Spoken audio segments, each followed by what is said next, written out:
Bismillahirrahmanirrahim. Assalamualaikum warahmatullahi wabarakatuh. Alhamdulillahirabbil alamin. Alhamdulillahilladzi hadana li hadza wa ma kunna linahtadiya laula an hadanallah. Asyhadu an la ilaha illallah wa asyhadu anna Muhammadan abduhu wa rasuluh. Allahumma shalli wa sallim wa barik ala sayyidina Muhammad wa ala ali sayyidina Muhammad. Bismillahirrahmanirrahim. Subhanaka la ilma lana illa ma 'allamtana innaka antal alimul hakim. Rabbi shrah li sadri wa yassir li amri wahlul 'uqdatam min lisani yafqahu. Alhamdulillahirabbil alamin. Anakku semuanya, para santri yang di rumah maupun yang ada di Pondok Pesantren UI, kita berdoa pada Allah semoga kita senantiasa diberikan sehat.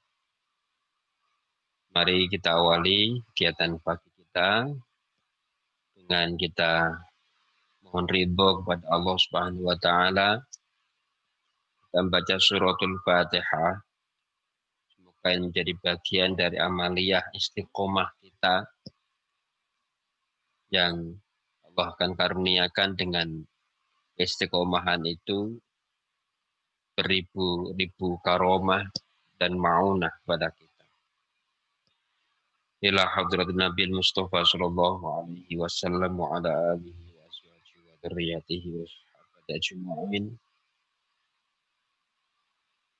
Tabi'in tabi'in جميع الملائكة المكرمين. الفاتحة. أعوذ بالله من الشيطان الرجيم. بسم الله الرحمن الرحيم. الحمد لله رب العالمين الرحمن الرحيم مالك يوم الدين. إياك نعبد وإياك نستعين اهدنا الصراط المستقيم صراط الذين أنعمت عليهم غير المغضوب عليهم ولا الضالين. إلى جميع سيدنا ومشايخنا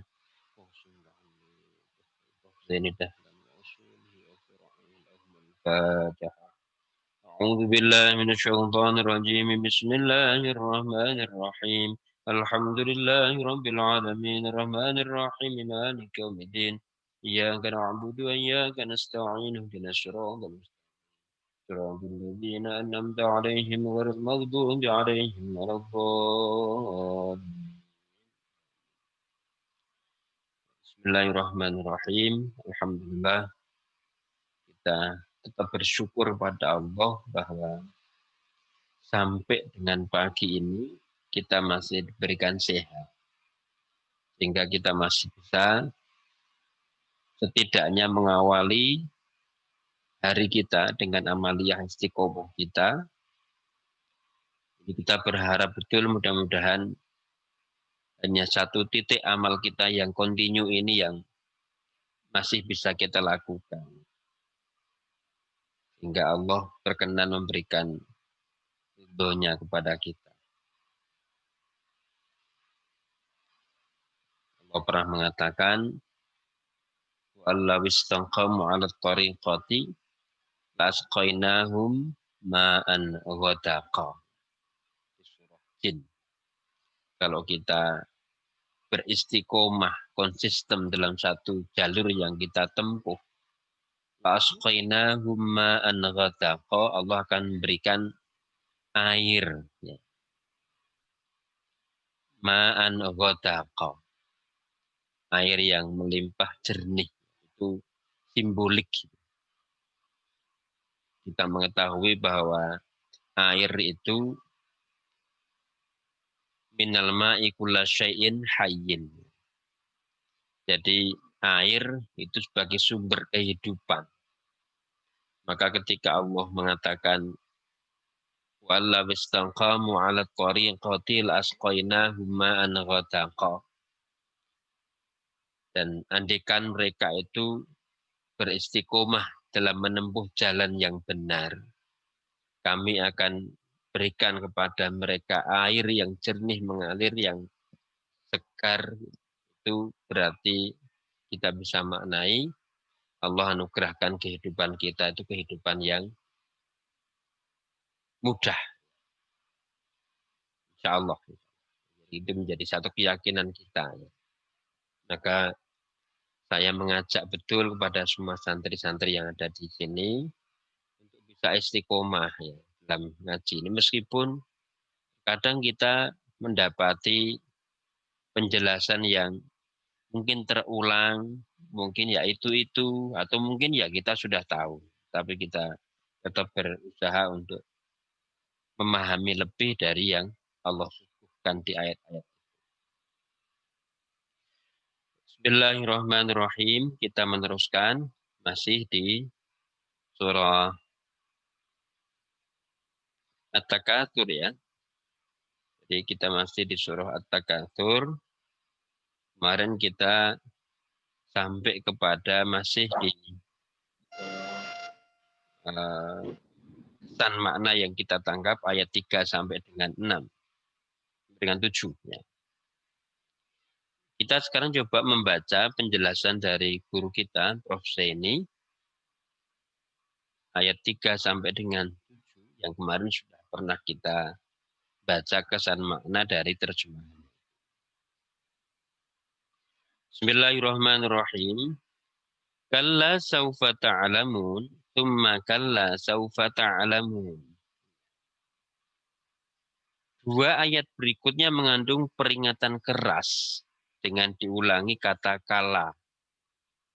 Yang berarti jangan begitu. Kamu akan tahu akibatnya. Yang pertama mungkin seorang sadar karena ilmu atau pengalaman hidup. Kesadarannya itu akan menyelamatkan dirinya. Ia masih mempunyai waktu untuk memperbaiki diri dan mendekat kepada Allah. Kedua, kamu akan tahu ketika ajal telah ada di depanmu. Kesadaran yang tumbuh di saat itu hanya menimbulkan kekecewaan saja. Apa yang dapat dilakukan saat seluruh kekuatannya telah hilang dan kesempatan berbuat baik sudah habis dipakai. Ia sadar bahwa hidupnya tidak banyak memberi arti. Manusia yang dicipta serba unggul hendaknya dapat menggunakan akal dan hatinya menangkap kebenaran janji Allah tentang hari pembalasan. Sehingga ia tidak sengsara karena terbuai kelezatan dunia dan terperosok dalam perlombaan keduniaan yang tiada habisnya. Yang ketiga, kesadaran yang hanya menambah pedihnya siksa, yaitu ketika ia sudah melihat sendiri, bahkan mengalaminya. Oke. Ini kemarin sudah kita baca dari terjemahan di awalnya itu. Kalla saufa ta'lamun itu peringatan keras dari Allah. Jangan begitu. Jangan berlebih-lebihan. Jangan berlomba-lomba dalam kekayaan. Jangan rakus, tamak, dan seterusnya. Sebab kamu nanti akan tahu akibatnya. Kalla saufa ta'lamun. Kamu nanti akan tahu akibatnya. Dalam waktu dekat. Tsumma kalla saufa ta'lamun. Kemudian kalau kamu juga tidak sadar juga dengan yang pertama, maka pasti kamu akan tersadarkan nanti ketika sudah terlambat. Ayat ini memberikan kesadaran. Segeralah sadar, jangan begitu. Mumpung masih ada kesempatan berbuat baik. Kalau tidak, maka nanti kesadaran itu akan terjadi ketika sudah tidak ada lagi kesempatan berbuat baik. Yang kemarin kita katakan, untuk kita bisa mengetahui hakikatnya tentang betapa pedihnya siksa neraka itu, cukup dengan ilmu yakin. Cukup dengan ilmu yakin. Ini cukup dengan ilmu yakin. Pengetahuan kita sudah membawa keyakinan. Tidak perlu ainul yakin. Tidak perlu kita merasakan sendiri apa itu siksa kiamat. Siksa neraka. untuk bisa percaya adanya neraka, itu tidak perlu kita harus merasakan neraka. Tapi cukup pengetahuan kita itu bisa yakin bahwa neraka itu betul-betul ada. Ini saya kira di antara makna yang tsumma latarawunnaha 'ainal yaqin itu kamu akan tahu betul dengan mata kepala, itu maknanya merasakan sendiri. Oke, baik.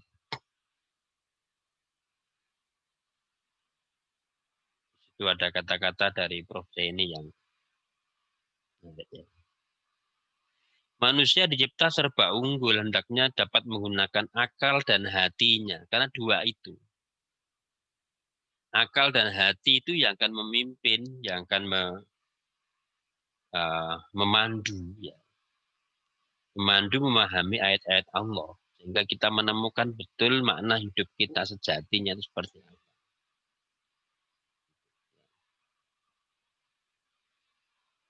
Jadi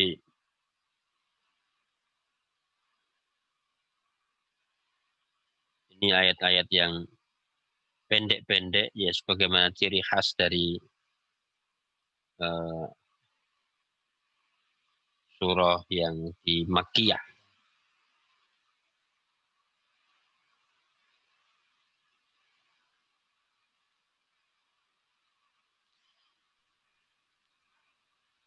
Peringatan Allah disampaikan dalam kalimat bertahap karena kasih sayangnya.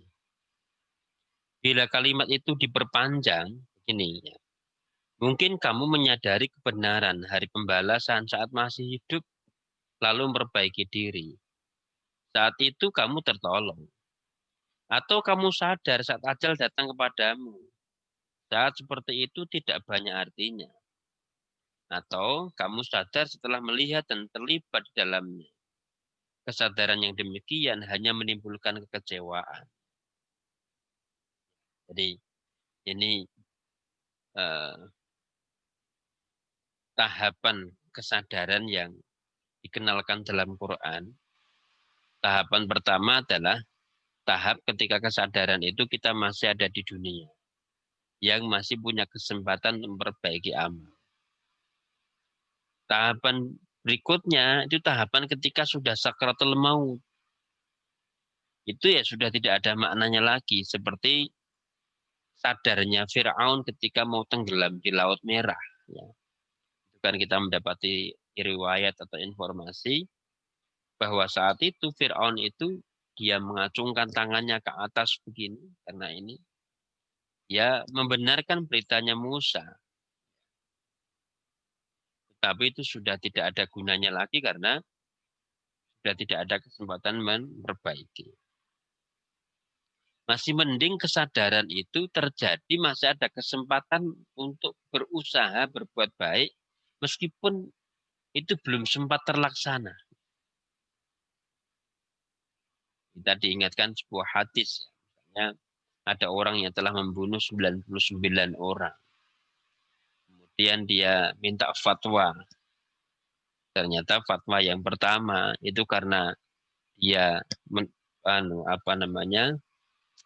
berlagak seperti Tuhan, seakan-akan Tuhan itu tidak punya rahmat yang besar. Itu memvonis. Ya, ini penting juga menjadi pelajaran bagi kita. Kita tidak boleh memvonis Tuhan tidak mengampuni. Itu membatasi hak Tuhan. Ya, orang yang pertama tadi dibunuh sekalian kan begitu di hadis itu ya. Dia berkonsultasi, ya Syekh, saya sudah membunuh 99 orang. Apakah saya bisa diterima tobatnya? Dikatakan, oh tidak bisa. Kamu sudah terlalu besar dosamu. Ya ini memvonis orang dalam kekafiran itu Tuhan murka, nggak boleh. Ya, jadi nggak boleh kita membatasi rahmatnya Allah. Seakan-akan kita ini Tuhan. Memvonis orang dalam kekafiran itu kan nggak boleh. Kemudian berkonsultasi lagi kepada yang lain. Oh, Allah itu sadar betul bahwa rahmatnya Allah itu sangat luas. Ini nggak boleh dibatasi. Akhirnya bisa, tetapi kamu harus hijrah dari tempatmu supaya kamu bisa lebih mudah untuk memperbaiki diri kan gitu ya. Dia ditunjukkan bergurulah kepada si A di sana, menuju ke sana. Dia sudah menjalankan niatnya, berjalan menuju ke sana. Meskipun belum sempat berbuat baik yang lain, tetapi dia sudah punya niatan kuat untuk berubah dengan cara menuju tempat yang ditunjukkan oleh guru yang kedua tadi. Ternyata di tengah jalan meninggal. Itu masyhur hadisnya kan. Populer hadisnya itu bahwa orang tadi kemudian dihukumi masuk surga mendapatkan rahmatnya Allah. Jadi kesadaran yang timbul itu masih dia ada upaya untuk bergerak. Meskipun ketika dia bergerak itu belum sempat sampai utuh melaksanakan amal baiknya. Itu Allah sudah memberikan rahmatnya. Maka ini ayat ini betul-betul menyadarkan jangan sampai kesadaran kita itu sudah di alam yang keempat, yaitu alam sakaratul maut. Kesadaran yang jauh menjadi tidak lebih bermakna lagi dan hanya menimbulkan penyesalan, itu kesadaran ketika sudah meninggal. Dan ketika terjadi, sudah posisi kiamat tiba. Kiamat syuhro maupun kiamat kubro. Maka timbulnya hanya kekecewaan. Kita teruskan. Rasul menganjurkan berziarah kubur tidak untuk memuja atau meminta sesuatu dari penghuni kubur, tetapi untuk menyurut kesadaran atas kekeliruan yang mungkin telah dibuat. Dalam berziarah kubur, orang akan sadar bahwa hidupnya sangat terbatas dan bahwa pada suatu saat ia akan menyusul saudaranya yang kini telah lebih dahulu menempatinya. Ia akan tergerak untuk menata dan mempersiapkan diri menghadapi kehidupan berikutnya. Kubur adalah tempat yang secara pasti akan dihuni. Ya ini video Prof. ini membaca fenomena ziarah kubur. Ini bukan semata untuk mengkultuskan pribadi. Jangan sampai mengkultuskan pribadi yang berada dalam kubur itu. Ziarah kubur yang kita lakukan itu berkahannya akan kita peroleh ketika kita bisa memaknai bukan dalam konteks mengkultuskan. Kalau konteksnya kita mengingat secara kesejarahan boleh. Mengingat secara kesejahteraan itu bahwa beliau adalah sosok yang menjadi inspirasi kebaikan dari orang-orang yang ada di sekitarnya sehingga kita terinspirasi untuk berbuat baik. Misalnya kita berziarah ke makomnya ulama penyebar Islam di wilayah itu atau ulama pemimpin pesantren besar dan seterusnya lah. Yang itu dari situ kita mengenang sisi baiknya menjadi inspirasi kita berbuat baik meniru apa yang dilakukan oleh sang syekh. Nah,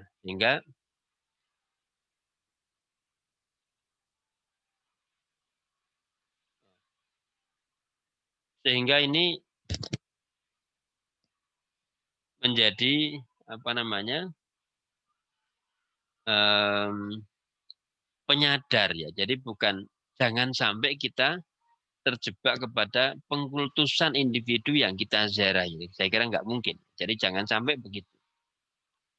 Jadi kita harus lebih rasional dalam kita menziarahi kubur itu. Rasionalnya itu ya dalam rangka mengambil inspirasi kebaikan dari yang kita ziarahi selain tentu kita berdoa mendoakan. Bukan sekedar berdoa untuk diri kita sendiri, tapi mendoakan, menyulut kesadaran. Di makam tertentu itu ada begini, dituliskan di masuk makam itu. Saiki aku, sesuk kowe. Jadi ketika mau masuk itu. Sekarang yang ada di sini aku, tapi besok kamu. Ini lagi-lagi memang kita harus yakin bahwa Allah itu mengingatkan kita tentang kebermaknaan hidup itu ya dengan berbagai macam peristiwa kematian. Baik, saya kira ini hal yang penting kita sadari supaya jangan sampai kita ini terlanjur berbuat salah, itu kita baru sadar dan pada akhirnya kita menyesal. Kenapa dulu tidak begini? Kenapa dulu tidak begini? Dan seterusnya.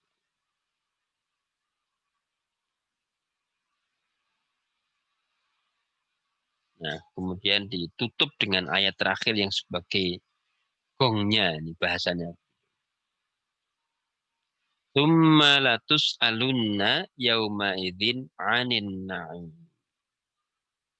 Kemudian pada hari itu kamu pasti akan diminta tanggung jawab atas kenikmatan yang kamu terima. Nah, saudara sekalian, ayat ini juga menjadi penutup yang sangat kuat.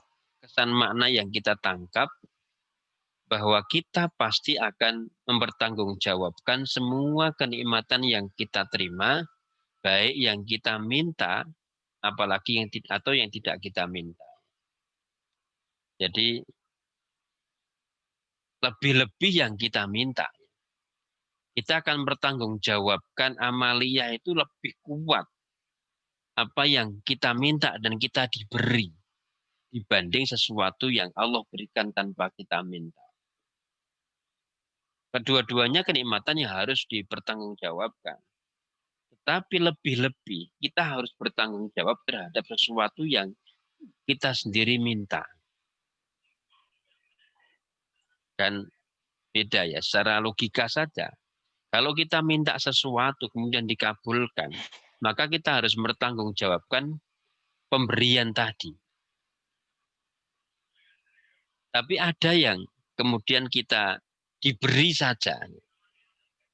Mungkin tingkat pertanggungjawabannya berbeda dengan ketika apa yang kita terima itu karena hasil permintaan kita. Nah, kita seringkali minta kepada Allah, itu permintaan yang apakah itu ya Allah berikan kami keluasan rizki, berikan kami jodoh, berikan kami macam-macam. Sesuatu yang kita minta dan itu kemudian Allah kabulkan, maka itu akan dimintai pertanggungjawaban yang lebih kuat. Ini yang summa latus alunna yauma idzin 'anin na'im.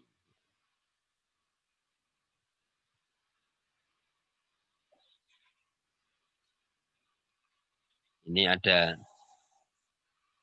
hadis lain yang menguatkan sebenarnya. Saya tidak lupa.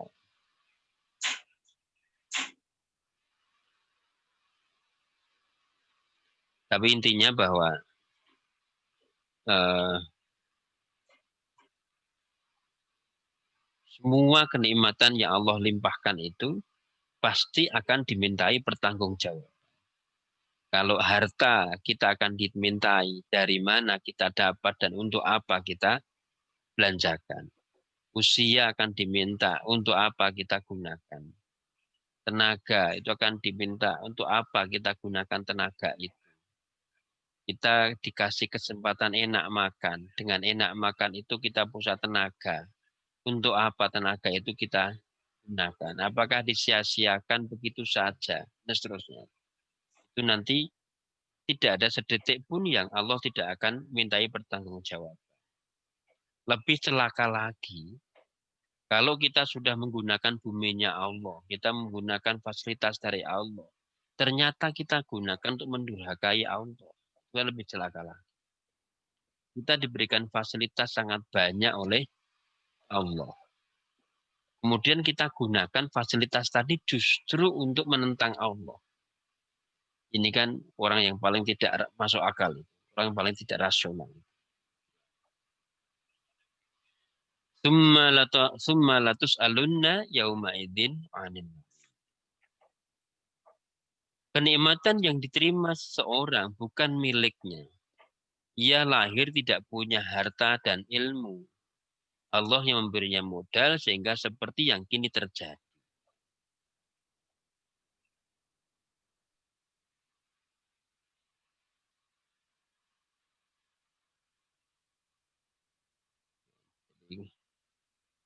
Kita dikeluarkan dari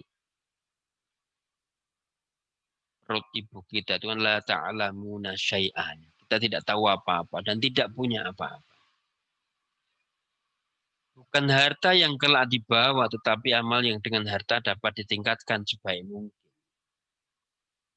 Nikmat tidak terbatas pada harta dan materi, tetapi menyangkut segala yang dirasa memberi kebahagiaan, seperti kesehatan, kesempatan, kebugaran, keluarga, atau jabatan, semua akan dipertanyakan, dituntut tanggung jawabnya. Saya tidak khawatir kamu kaya. Yang saya khawatirkan kamu terlibat dalam berlomba kekayaan. Saya juga tidak khawatir kamu salah. Yang saya khawatirkan kamu sengaja berbuat salah. Demikian petunjuk Rasul. Jadi ini menjadi uh, penutup dari penjelasan Prof. ini bahwa yang dikhawatirkan dari Rasulullah itu bukan kekayaan kita, tapi kita berlomba dalam kekayaan. Artinya Rasulullah pun sebenarnya mengizinkan kita kaya. Karena fakta sejarahnya juga banyak orang dari sahabat itu yang hidupnya kaya. Tetapi kemudian itu digunakan betul untuk uh, ajaran Islam, untuk agama Islam. Dia tidak menjadikan kekayaannya itu menutupi hatinya atau membelenggu jiwanya sehingga dia tidak mampu berbuat baik karena tertutupi oleh atau tersilaukan oleh kekayaan itu. Kemarin kita dapat kesan makna lain ya, bahwa uh, kenapa diumpamakan manusia itu seperti kupu-kupu kemarin tuh ya. Karena manusia kupu-kupu itu suka dengan sesuatu yang menyilaukan. Kalfarashil mabthus. Ya. Seperti kupu-kupu yang berterbangan. Kenapa diibaratkan dengan kupu-kupu? Karena manusia itu suka dengan sesuatu yang menyilaukan. Ini kalau kita tarik kepada ayat yang sekarang, ada muqaranah baina surah. Ada qarinah atau apa namanya? Ada hubungan ya. Ada hubungan antara surat satu dengan surat yang lainnya.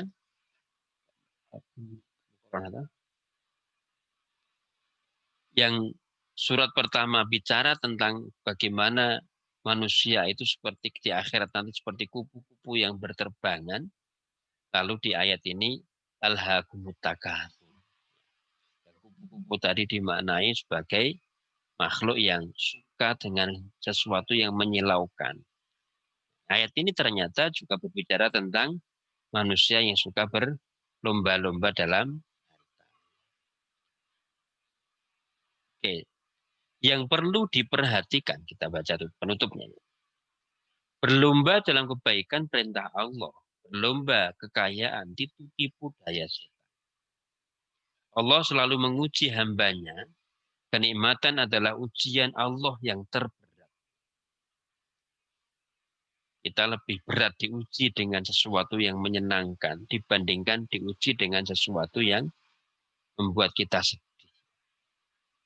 Abu Hurairah meriwayatkan hadis bahwa Rasulullah SAW bersabda, saya tidak khawatir kamu menjadi kaya, yang saya khawatirkan kalau kamu berlomba kekayaan.